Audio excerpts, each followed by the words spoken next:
I 1970 opstod Rødstrømperne, en ny radikal kvindebevægelse. Den 8. april 1970 gik en lille gruppe kvinder gennem Strøget i København. De havde ballonbryster i store BH'er, parykker og kunstige øjenvipper. På Rådhuspladsen smed de udklædningen i en skraldepose. Og så tog de ud til Thyborg Bryggeri og uddelte løbesedler, der krævede lige løn.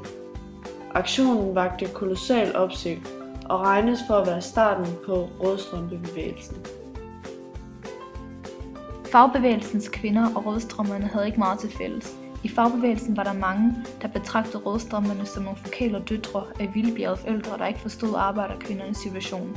Samme mistænksomhed viste KAD op gennem tiden over for den borgerlige kvindebevægelse, som f.eks. Dansk Kvindesamfund, som de betragtede som en flok hattedamer. Rødstrømperne var på deres side langt fra tilfredse med det arbejde, fagbevægelsen havde gjort for at skabe ligeløn.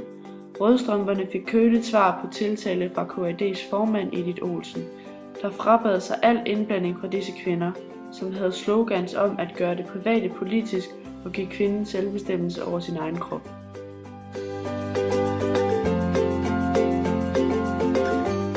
Udviste en meget lille indsigt i, hvordan forholdene var på arbejdspladsen.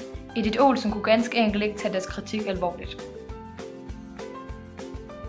Uenigheder om strategien mellem fagbevægelsen og Rødstrømpebevægelsen var helt reel. KAD'erne var praktikere, Rødstrømperne var ideologer. Et af de centrale spørgsmål var, om man skulle prioritere kvindekamp eller klassekamp. Rødstrømperne mente, at mændenes undertrykkelse af kvinderne var ældre end kapitalismens undertrykkelse af arbejderne. Derfor var kvindekampen den vigtigste. Kvinderne i fagbevægelsen mente, at solidariteten i klassekampen stod øverst. Det endte dog med, at alle kvindeorganisationer fandt hinanden i kampen for ligeløn, som kom i 1973.